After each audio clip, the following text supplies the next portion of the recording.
स्वागत है आपका ज्ञानोदय पॉडकास्ट में।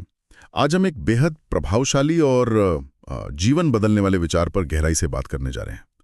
यह है सकारात्मक सोच की शक्ति। और हमारी ये चर्चा नॉर्मन विंसेंट पील की विश्व प्रसिद्ध किताब the power of positive thinking पर आधारित है। हमारे पास इस किताब का एक अच्छा खासा सारांश है जो इसके मुख्य सिद्धांतों और अध्यायों को सामने रखता है। आज हमारा मकसद सिर्फ इन विचारों को जानना नहीं है, बल्कि उनकी तह तक जाना है और ये समझना है कि इन्हें असल जिंदगी में कैसे उतारा जा सकता है। अक्सर कहते हैं ना कि हमारा मन ही हमारे जीवन की नाव का खेवनहार है। अगर मन में निराशा और नेगेटिविटी के बादल हों तो सफ़र मुश्किल लगता है, बोझिल सा। लेकिन अगर उसमें आशा और सकारात्मकता की धूप खिली हो तो वही सफ़र आनंददायक बन जाता है। तो चलिए इस सोच के पीछे छिपी शक्ति का आज विश्लेषण करते हैं ज्ञानोदय पॉडकास्ट में। किताब की शुरुआत ही होती है एक बेहद बुनियादी लेकिन शायद सबसे महत्वपूर्ण चीज से, आत्मविश्वास। ऐसा क्यों कहा गया है कि आत्मविश्वास ही हर सफलता की नींव है? यह सिर्फ कहने की बात है या इसके पीछे कोई गहरा मनोविज्ञान है? ये सिर्फ कहने की बात बिल्कुल नहीं है। ये एक, आप कह सकती हैं, गहरा मनोवैज्ञानिक सत्य है। पील बहुत जोर देकर कहते हैं कि आत्मविश्वास की कमी हमारी क्षमताओं पर जैसे ताला लगा देती है। हम अक्सर खुद को कम आंकते हैं, सोचते हैं ये मेरे बस का नहीं, या मैं इस लायक कहाँ। यहीं पर पॉजिटिव सेल्फ टॉक, मतलब खुद से जो हम सकारात्मक बातें करते हैं, उसका जादू काम करता है। जब हम लगातार पूरी भावना से खुद से कहते हैं कि मैं ये कर सकता हूँ, मुझ में ये काबिलियत है, मैं सीख सकती हूँ, तो धीरे धीरे हमारा अवचेतन मन, हमारा सबकॉन्शियस माइंड इस बात को मानने लगता है। और जब मन मान लेता है तो हमारे कर्म, हमारी ऊर्जा सब उसी दिशा में बहने लगते हैं। ये सिर्फ इच्छा नहीं, ये अपने अंदर विश्वास जगाने की प्रक्रिया है। हाँ, वो उदाहरण जो किताब में है उसे थोड़ा और खोलें तो बात ज्यादा साफ होती है। जैसे एक व्यक्ति है जिसके पास शायद कॉलेज की ऊंची डिग्री नहीं है। अब नकारात्मक सोच वाला व्यक्ति तो पहले ही हार मान लेगा, अरे बिना डिग्री का अच्छी नौकरी कौन देगा, और शायद कोशिश भी ना करे। बिल्कुल। लेकिन सकारात्मक सोच वाला व्यक्ति क्या करेगा? वो अपनी डिग्री की कमी पर रोने की बजाय अपनी दूसरी शक्तियों पर ध्यान देगा। जी।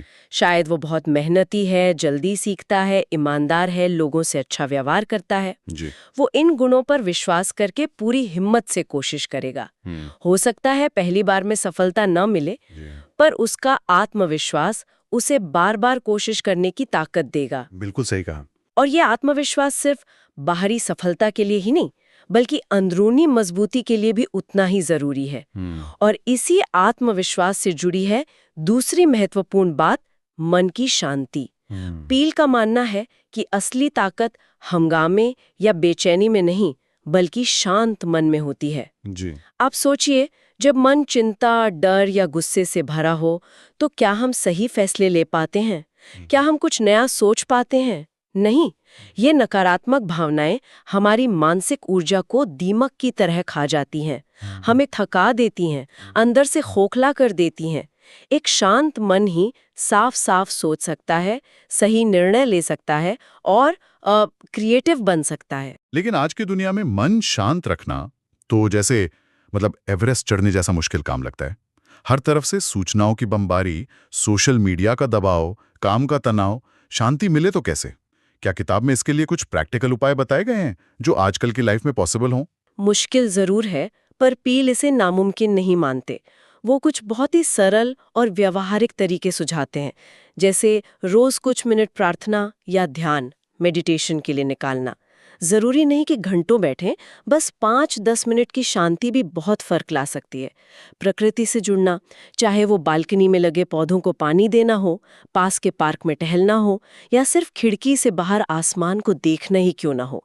एक बहुत शक्तिशाली सुझाव है सुबह उठते ही मोबाइल चेक करने की आदत को बदलना। अच्छा। जी। उसकी जगह सिर्फ 10 मिनट गहरी सांस लेने का अभ्यास करें, या अपने इष्ट का स्मरण करें, या बस आने वाले दिन के लिए सकारात्मक इरादे बनाएं। ये छोटा सा बदलाव दिन भर की ऊर्जा और मानसिक स्पष्टता में हैरान करने वाला फर्क ला सकता है। ज्ञानोदय पॉडकास्ट के श्रोता ऐसे एक हफ्ते आजमा कर देखें, शायद उन्हें खुद महसूस हो। शांत मन समस्याओं को सुलझाने की बेहतर क्षमता रखता है। ये बात वाकई सोचने वाली है कि हमारी थकान अक्सर शारीरिक कम, मानसिक ज्यादा होती है। दिन भर काम करके शरीर शायद उतना नहीं थकता जितना चिंता या तनाव से मन थक जाता है। किताब में कांस्टेंट एनर्जी यानी लगातार ऊर्जा बनाए रखने पर भी जोर है। इसका हमारी भावनाओं से क्या सीधा कनेक्शन है? सीधा और बहुत गहरा कनेक्शन है। पील मानते हैं कि हमारी ऊर्जा के सबसे बड़े दुश्मन हमारी नकारात्मक भावनाएं हैं। गुस्सा, डर, ईर्ष्या, अपराध बोध, निराशा। ये भावनाएं हमारे अंदर एक तरह का लीक पैदा कर देती हैं, जिससे हमारी जीवन ऊर्जा लगातार बहती रहती है और हम थका हुआ महसूस करते हैं। इसके उलट प्रेम, विश्वास, आशा, उत्साह, कृतज्ञता जैसी सकारात्मक भावनाएं हमारी ऊर्जा को बढ़ाती हैं, हमें रिचार्ज करती हैं।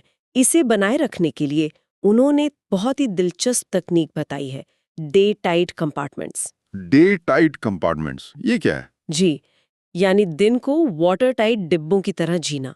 इसका मतलब है अपना पूरा ध्यान सिर्फ आज पर रखना, न तो बीते हुए कल की गलतियों या असफलताओं का बोझ ढोना और ना ही आने वाले कल की अनिश्चितताओं की चिंता में घुलना। बस आज के दिन को, अभी के पल को पूरी जागरूकता और सकारात्मकता के साथ जीना। ये सुनने में आसान लगता है, पर अभ्यास से संभव है। ये आज में जीना सुनने में तो बहुत अच्छा लगता है, पर अमल करना उतना ही मुश्किल। हमारा मन तो भूत और भविष्य के बीच पेंडुलम की तरह झूलता रहता है। खैर, ऊर्जा की बात हुई, अब आते हैं खुशी पर। क्या खुशी सच में बाहरी चीजों पर निर्भर करती है? पैसा, सफलता, रिश्ते, या जैसा पील कहते हैं, ये एक अंदरूनी चुनाव है? पील पूरी दृढ़ता से कहती हैं कि खुशी बाहरी परिस्थितियों का बाय प्रोडक्ट नहीं, बल्कि एक आंतरिक चुनाव है, एक नजरिया, एक माइंडसेट है। हम अक्सर अपनी खुशी को भविष्य की किसी घटना या चीज मिलने से जोड़ देते हैं। जब मुझे प्रमोशन मिलेगा तब मैं खुश होऊंगा, जब मेरा अपना घर होगा तब मैं खुश होऊंगा। हाँ, होता है ऐसा। लेकिन पील कहती हैं कि खुशी कोई मंजिल नहीं, बल्कि सफर का तरीका है। इसे हर पल, हर स्थिति में चुनना पड़ता है। और इसका एक सबसे शक्तिशाली तरीका है शिकायत करने की आदत को छोड़कर आभार मतलब ग्रैटिट्यूड का अभ्यास करना। हमारे पास क्या नहीं है इस पर ध्यान देने की बजाय हमारे पास क्या है उसके लिए शुक्रगुजार होना। किताब में एक बहुत ही सरल लेकिन असरदार अभ्यास सुझाया गया है। रोज रात को सोने से पहले मन में या लिखकर कम से कम 3 ऐसी चीजों को याद करना जिनके लिए आप उस दिन आभारी हैं। अच्छा। ये छोटी सी आदत धीरे धीरे हमारे दिमाग को रीवायर करती है। हमारा ध्यान कमी से हटकर जो है उस पर जाने लगता है और यही खुशी की चाबी है। हाँ, ये आभार वाली बात मैंने भी सुनी है और कोशिश भी की है। शुरुआत में थोड़ा अजीब लगता है, पर धीरे धीरे इसका असर दिखता है। अच्छा, हमने सकारात्मक पहलुओं की बात की, आत्मविश्वास, शांति, ऊर्जा, खुशी। लेकिन जीवन का एक सच ये भी है कि इसमें नेगेटिविटी भी है। गुस्सा आता है, चिंता होती है, असफलताएं मिलती हैं। सकारात्मक सोच यहाँ कैसे मदद करती है? कहीं ऐसा तो नहीं कि हम समस्याओं से मुंह मोड़ रहे हों? ये बहुत जरूरी सवाल है। सकारात्मक सोच का मतलब समस्याओं को अनदेखा करना या नकारना बिल्कुल नहीं है, बल्कि इसका मतलब है उन समस्याओं का सामना करने के लिए एक ज्यादा रचनात्मक और शक्तिशाली नजरिया अपनाना। किताब सिखाती है कि रोजमर्रा की छोटी छोटी बातों पर चिढ़ना या गुस्सा करना छोड़ें। हर चीज पर रिएक्ट करना जरूरी नहीं, ऊर्जा बचाएं। माफी को अपनाएं। दूसरों को माफ करने से ज्यादा अपने आप को माफ करने से मन का बोझ हल्का होता है, अद्भुत शांति मिलती है। जहां तक चिंता का सवाल है, पील एक प्रैक्टिकल तरीका बताते हैं। अपनी चिंताओं को लिखें, फिर सोचें क्या ये वाकई असली समस्याएं हैं या सिर्फ मन का डर। जो असली हैं उनके समाधान के लिए क्या कदम उठाए जा सकते हैं उसकी योजना बनाएं, और जो चीजें आपके कंट्रोल से पूरी तरह बाहर हैं उन्हें स्वीकार करना सीखें। उनके बारे में लगातार सोचकर अपनी मानसिक शांति और ऊर्जा बर्बाद करने का कोई फायदा नहीं। इसे वरी मैनेजमेंट कह सकते हैं। और असफलता, जीवन में शायद ही कोई हो जिसने असफलता का स्वाद न चखा हो। अक्सर एक बड़ी असफलता इंसान को तोड़ देती है। सकारात्मक सोच इसे कैसे देखती है? सकारात्मक सोच असफलता को एक फुल स्टॉप नहीं बल्कि एक कॉमा मानती है। अच्छा। पील कहते हैं कि असफलता अंत नहीं है, ये सिर्फ एक नतीजा है जो बताता है कि शायद तरीका सही नहीं था या कोशिश में कमी थी। ये सीखने का, खुद को बेहतर बनाने का एक मौका है। इसे पर्सनल हार की तरह देखने की बजाय एक फीडबैक की तरह देखना चाहिए। मैं कभी हार नहीं मानूंगा या मानूंगी मतलब आई नेवर गिव अप वाला रवैया अपनाने पर जोर दिया गया है। हर हार या ठोकर को नीचे गिराने वाला पत्थर नहीं, बल्कि ऊपर चढ़ने वाली सीढ़ी का एक पायदान समझना चाहिए। थॉमस एडिसन का उदाहरण अक्सर दिया जाता है। बल्ब बनाने में हजारों बार असफल होने पर उन्होंने कहा था कि मैं असफल नहीं हुआ, मैंने हजारों ऐसे तरीके सीखे जो काम नहीं करते। यही नजरिया पील सिखाती हैं। ये नजरिया वाकई प्रेरणादायक है। किताब का एक और महत्वपूर्ण पहलू है प्रार्थना और विश्वास की शक्ति। कई बार लोग इसे सिर्फ धार्मिक आस्था से जोड़कर देखते हैं। क्या पील का दृष्टिकोण भी पारंपरिक रूप से धार्मिक है या इसका कोई और मतलब है? पील खुद एक पादरी थे, तो उनके लेखन में धार्मिक बातें आना स्वाभाविक है, लेकिन वो प्रार्थना और विश्वास को सिर्फ पारंपरिक धार्मिक कर्मकांड तक सीमित नहीं रखती। वो इसे एक ज्यादा व्यापक, एक मनोवैज्ञानिक और आध्यात्मिक शक्ति के रूप में देखती हैं। उनके अनुसार प्रार्थना अपने गहरे अवचेतन मन से जुड़ने का, अपनी आंतरिक शक्तियों को जगाने का एक जरिया है। ये ईश्वर, ब्रह्मांड या अपनी अंतरात्मा के साथ एक पॉजिटिव बातचीत है। मुश्किल समय में जब हमारे अपने प्रयास कम पड़ते नजर आते हैं, तब प्रार्थना हमें एक असीम स्रोत से शक्ति और मार्गदर्शन पाने में मदद कर सकती है। ये मन को शांत करती है, तनाव कम करती है और कई बार अचानक से समाधान सुझाती है। और विश्वास ये कैसे काम करता है? क्या सिर्फ विश्वास करने से चीजें बदल जाती है? पील का मानना है कि विश्वास और जो हमारी सकारात्मक उम्मीदें हैं, पॉजिटिव एक्सपेक्टेशंस, वो हमारी वास्तविकता को गढ़ने में बहुत बड़ी भूमिका निभाती हैं। जब हम गहरे विश्वास के साथ किसी अच्छे नतीजे की उम्मीद करते हैं, तो हमारा पूरा रवैया, हमारे काम, हमारे फैसले सब उसी दिशा में अलाइन हो जाते हैं। हम उन मौकों को देख पाते हैं जिन्हें शायद हम निराशा की हालत में नजरअंदाज कर देते। इसे सेल्फ फुलफिलिंग प्रोफेसी का एक रूप कह सकते हैं। पील यहाँ तक कहती हैं कि गहरा विश्वास हमारे शरीर की खुद को ठीक करने की क्षमता, सेल्फ हीलिंग कैपेसिटी को भी एक्टिवेट कर सकता है, जिसे आजकल प्लेसिबो इफेक्ट के वैज्ञानिक अध्ययनों में भी देखा जा रहा है। विश्वास एक मानसिक मांसपेशी की तरह है, जिसे अभ्यास से मजबूत किया जा सकता है। इसी से जुड़ा एक और विचार है हायर पावर, यानी एक उच्च शक्ति से जुड़ने का। जो लोग पारंपरिक रूप से धार्मिक नहीं हैं, उनके लिए इस विचार का क्या मतलब हो सकता है? इसका बहुत गहरा और सबके लिए एक ही मतलब है। हायर पावर का अर्थ है ये मानना कि हम अकेले नहीं हैं। इस ब्रह्मांड में हमसे बड़ी कोई शक्ति या व्यवस्था है। आप उसे ईश्वर कहें, प्रकृति कहें, ब्रह्मांडीय चेतना कहें या अपना हायर सेल्फ कहें, नाम जरूरी नहीं है। जरूरी है ये एहसास कि जब हम अपनी सीमाओं पर पहुंच जाते हैं, जब जीवन की चुनौतियां भारी पड़ती हैं, तो हम मदद के लिए, सहारे के लिए, मार्गदर्शन के लिए उस उच्च शक्ति की ओर देख सकते हैं। पील के अनुसार प्रार्थना, ध्यान और अटूट विश्वास हमें उस शक्ति से जोड़ते हैं।